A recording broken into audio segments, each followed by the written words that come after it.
welcome back to the channel. As to tell you know what we're gonna be doing today we're gonna be reviewing the newest camera that I did happen to grab, the Sony ZV-1. I was excited to grab this camera. I was very excited for this camera to arrive to my doorstep. If you guys have watched my videos that I had posted in the past, you guys will know that I have been missing my Canon G7 Mark II. When I had lost my Canon camera, I was just like, okay, like let me look at the prices when it comes to getting possibly another one. And when I was looking at some of the prices, it is ridiculous. I lost the camera like probably, I want to say like sometime last year. I'll put like a receipt of like when I had got it and the price range I had got it for. Back then to now is ridiculous. I was not going to pay nearly double the price for the camera I had got for originally like $700 or whatever the case it was. But when it came to this camera right here, I seen this because I was looking for like a dupe when it came to my Canon camera, and I happened to come across this beauty right here. It is my second camera, so I never dealt with Sony products before. Just like anything, it does have some pros and cons, so we are going to go through that. I did not get this camera brand new. I had got it from the used section when it comes to Amazon. So when I was scrolling through looking at some Black Friday deals, I did see that this camera was originally like $900, and I had seen that it was a like new section. And I think it was like for like $603, which is obviously cheaper than getting it for brand new at $900. While editing this, I did go back to Amazon to see if Sony had another like new section from when I purchased it. But right now is a good use section, so it is cheaper compared to the one that I did happen to order. I will display my invoice, and I was lucky enough to get an extra $60 off my purchase as well. When I got it, I did expect it because it is a like new, so obviously it has been used.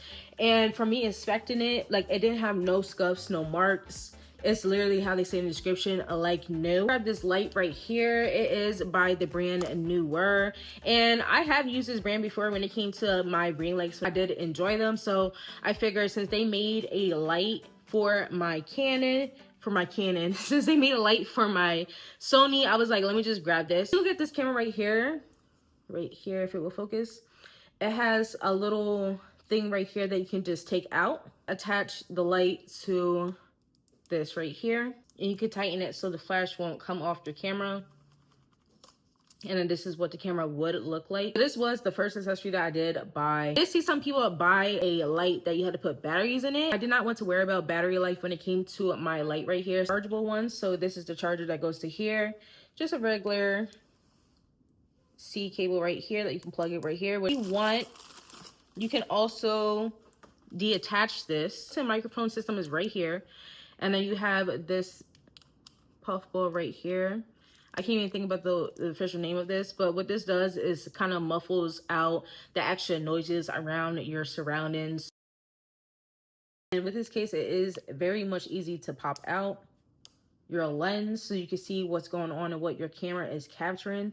Now let's go through some of the pros and cons when it comes to this camera. When it comes to the Canon product that I did have, it does not film in 4K. Now it does have HD, but it does not film in 4K. When it comes to my Sony product right here, I would say it's more so like YouTube ready. Like you get your 4K, you get a sharper and clearer picture. When you have your G7X, your screen does fold up, it does open on the side, and some people like this, some people don't. Me personally, I don't really care if the screen is on the side, if it's on the top. I did get in more of a habit to more so start looking at the camera when I do my videos, just so it can actually look like I'm looking at you guys instead of just looking off to the distance. I still do it, but not as often, so that's why it doesn't matter to me.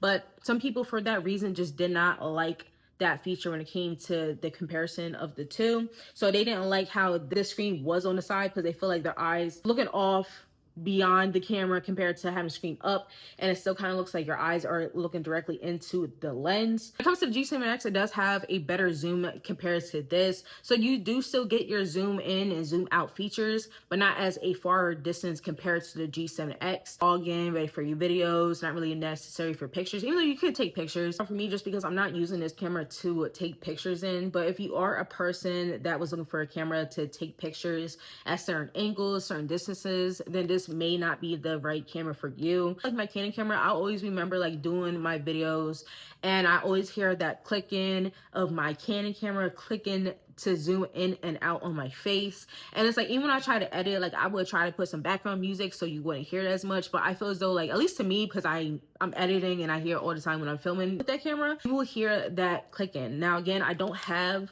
my SD card to actually use this and actually test it out, but from my research, this camera actually locks onto your face as a better, like if you're doing like walking vlogs or if you're moving around. When it comes to walking around or videos where you're going to be moving a lot, I did see that people did say that has like a good stabilization when it comes to this camera compared to the Canon camera. This also locks onto your face much quicker than the Canon camera. When it comes to audio, they both have built-in microphones. Like the Canon camera, you can actually plug in a external microphone to this camera and have better audio quality to your videos. Since you can plug up an external microphone to this camera, you can actually also use this camera to live stream as well and use it as a camera instead of buying an additional camera, which is a win-win for me because I am looking forward to streaming very soon. Stay tuned. Pros and cons is like more so like YouTube features. I call them more so YouTube features. This does have a button to blur out your backgrounds as well as a focus mode for product showing. So just like how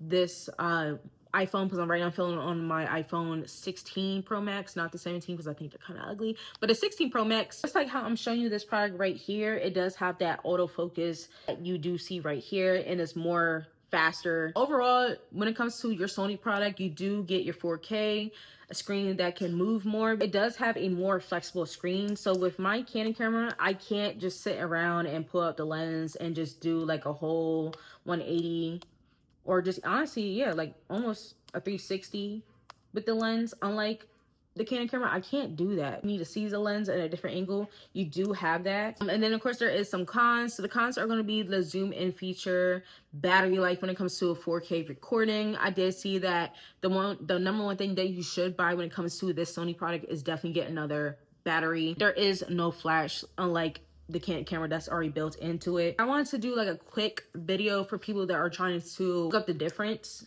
or if they should just switch over to this ZV-1 right here. That is the end to this video. Like, comment, subscribe if you didn't already. Again, my name is Messiah. If you haven't liked this video already, then definitely give it a big thumbs up. Any video ideas you guys want me to do, definitely leave a comment down below, or you can contact my social media that's also listed in the description. And other than that, I will see you guys in the next video. Bye.